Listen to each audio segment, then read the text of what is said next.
या सभेमध्ये सर्वप्रथम मी आमचे नेते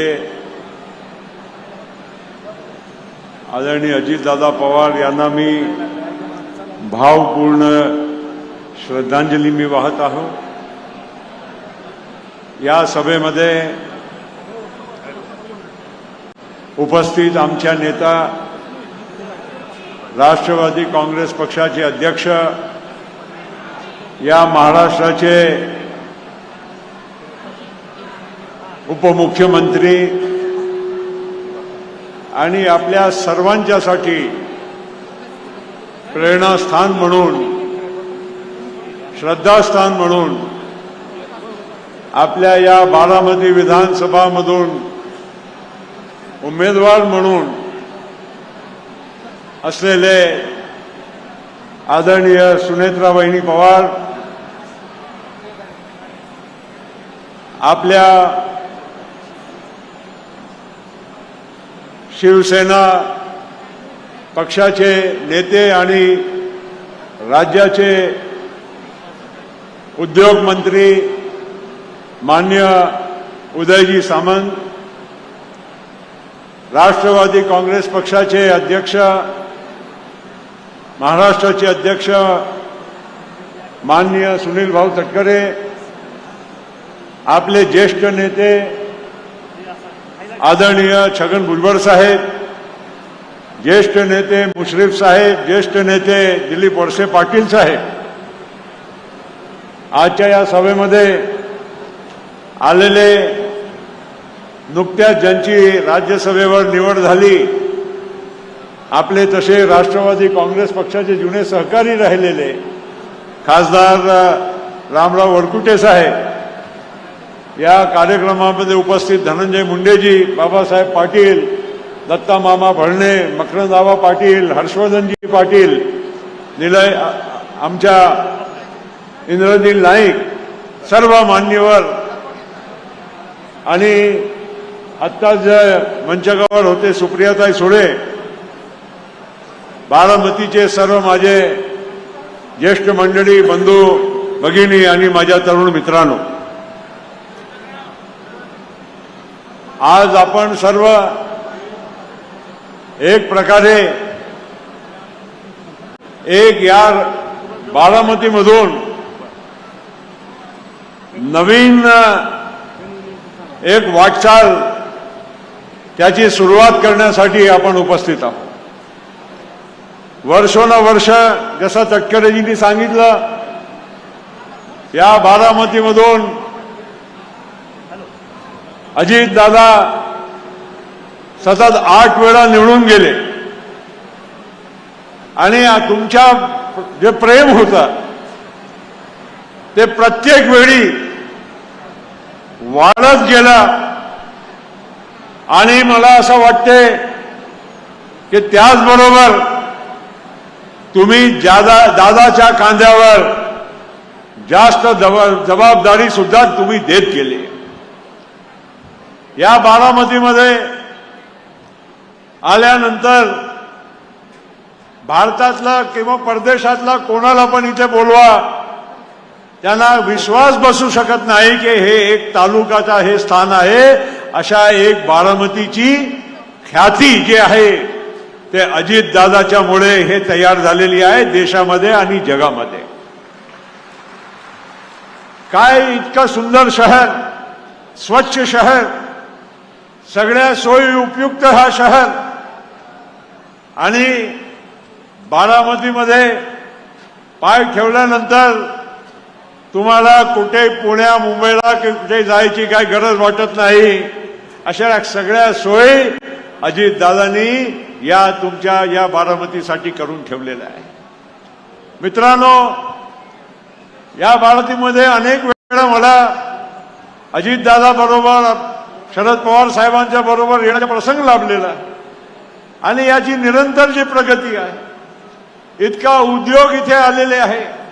हा पियाजीओचा कारखाना, फेरारोचा कारखान्याच्या वेळी मी स्वतः दादाच्या सोबत इथे उद्घाटनाला पण उपस्थित राहिलो होतो आणि या भागासाठी जी दादाच्या मनामध्ये तळमळ होती, जी एक जिद होती, एक चिकाटी होती, ते खरोखर म्हणजे तुमच्यासाठी एक फार मोठा म्हणजे एक उपलब्धी होती, तुमच्यासाठी एक गौरवाचा विषय होता. काय लहानच्या लहान कामासाठी का न हो, पण दादाच्या एक इथे तुमच्याकडे लक्ष केंद्रित होता. निधी असो, कुठल्याही गोष्टी असो, सरकारमध्ये कुठली योजना खेचून आणायची असेल, त्या बारामती शिल्लक राहील असा कधीही असा शक्य झाला नव्हता. आणि दादानी जे सत्ताचा उपयोग आहे महाराष्ट्रासाठी केलाच.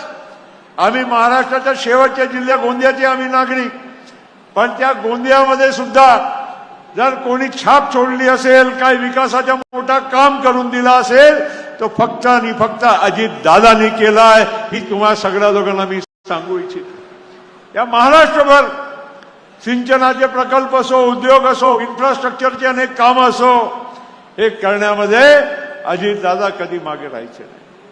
आणि म्हणून मित्रांनो, आपल्या सगळ्यांच्यासाठी एका बाजूला दुःखाचाही क्षण आहे की दादा आपल्यामध्ये नाही, पण समाधान या गोष्टीचे आहे की आज आमच्या सुनेत्रा वहिनी समोर येऊन आज तुमच्या सगळ्यांच्या नेतृत्व करायला तयार झाले आहे. ही आपल्या सगळ्यांच्यासाठी मोठी समाधानाची गोष्ट आहे. आणि यासोबत तुमच्या आमच्या सगळ्यांची जबाबदारी अजून जास्त बनत आहे. दादा किती विक्रमी मतानं निवडून गेले ते सगळ्या तुम्ही लोकांनी ते तुम्हीच करून दाखवलेलं आहे. पण आज या सगळ्या मागचे विक्रमाला मोडून एक नवीन विक्रम सुद्धा तुम्हाला घडवण्याची ही संधी मिळालेली आहे. वहिनीचा या माध्यमातून तुम्हाला फक्त आमदारच नाही, एक उपमुख्यमंत्री आहे, पण सोबत एक राष्ट्रवादी काँग्रेस पक्षाला ध्येय दिशा धोरण देणारे एक नेते सुद्धा तुम्हाला आज मिळत आहे. या बारामतीच्या पुढच्या भविष्य घडवणारे तुम्हाला नेते मिळत आहे. आणि आपल्या सगळ्यांची जबाबदारी आहे की वहिनी साहेबांना आपण जास्तीत जास्त मताने निवडून द्यावं. आता ही उन्हाचे दिवस आहे आणि हे सार्वत्रिक निवडणूक नाही, म्हणून अनेक लोक मान्यवर जे पुण्याला असतात, इतर ठिकाणी असतात, तिथे सुट्ट्या नसतात, म्हणून लोक इथे एक मत आपला देण्यासाठी यावं की नाही हे विचार करत असतात. त्यांच्या मनामध्ये श्रद्धा आहे, भावना आहे, पण ते देखील आपल्याला घराघरातला एक एक मत कसा त्या मतदान केंद्रावर येईल आणि आपल्यासाठी मत होईल हे आपल्याला काळजी घेण्याची गरज आहे. आणि त्यामुळे जर खऱ्या अर्थानं आपल्याला दादाला श्रद्धांजली आपल्याला द्यायची आहे, ते तुमच्या मनात आहे, सगळ्यांच्या मनात आहे. पण ती श्रद्धांजली जेव्हा वहिनी साहेब या देशातला सगळं विक्रम मोडून जास्तीत जास्त मतानं निवडून येतील, हीच तुमची खरी श्रद्धांजली आमच्या अजितदादांच्यासाठी राहणार आहे. आणि म्हणून मी इथे काय जास्त बोलणार नाही. तिथे आमच्या बहिणी बसलेल्या आहे. मागच्या काही दिवसामध्ये महिला आरक्षणच्या विषयी सुद्धा चर्चा झाली. आमच्या भगिनीला मी सांगू इच्छितो की तुमच्यासाठी जर सर्वात जास्त जर कोणाच्या मनामध्ये प्रेम असेल, यांना काही करण्याची इच्छा होती, ते आमच्या अजितदादांच्या मनामध्ये होती. या लाडकी बहीणची योजना किती चर्चा झाल्या त्यावेळेस. भुजबळ साहेब, तटकरे साहेब, सगळ्यांना माहित आहे, मुश्रीफ साहेब, हे मंत्रिमंडळात असलेले लोकांना की पैसे ज्या कुठून आणायचे, काय करायचं. पण दादांनी म्हटलं की आपण आमच्या बहिणीला जर खऱ्या अर्थानं आपण मदत करू इच्छितो तर ही लाडकी बहिणीची योजना आपण लागू करू. त्याच्यासाठी कुठेही पैसा कमी होऊ देणार नाही. ती त्यांनी व्यवस्था तेव्हाही केली आणि आज आपल्या सगळ्यांच्यासाठी अभिमानाची गोष्ट आहे. ती योजना न केवळ चालू आहे, या पुढच्या 5 वर्ष सुद्धा आमच्या बहिणीला ही योजना आता मिळत राहणार आहे. आणि हे जेव्हा महिला आरक्षणाची आपण चर्चा करतो तर महिला आरक्षणामध्ये सुद्धा आपण लोकांनी परवा बघितलं असेल की एका बाजूला आम्ही लोक महिला आरक्षण कसं मिळालं पाहिजे, लवकरात लवकर मिळालं पाहिजे, 2029 मध्ये मिळालं पाहिजे, याच्यासाठी आम्ही चर्चा करायला बसलो होतो. तेव्हा दुर्दैवाने काही लोकांच्याकडून त्या मदत साथ तुम्हाला मिळाली नाही.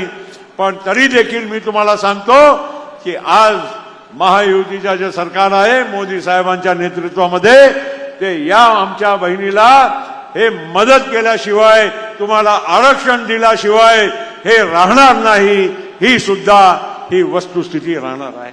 आणि म्हणून मी अधिक न बोलता आज आपण सगळ्या लोकांना परत विनंती करतो की येणाऱ्या परवाच्या निवडणुकीमध्ये आपण जास्तीत जास्त मतदान कसं करायचं याची काळजी घ्यावी, एवढंच बोलतो आणि आपल्या सगळ्यांच्या खूप खूप आभार व्यक्त करतो।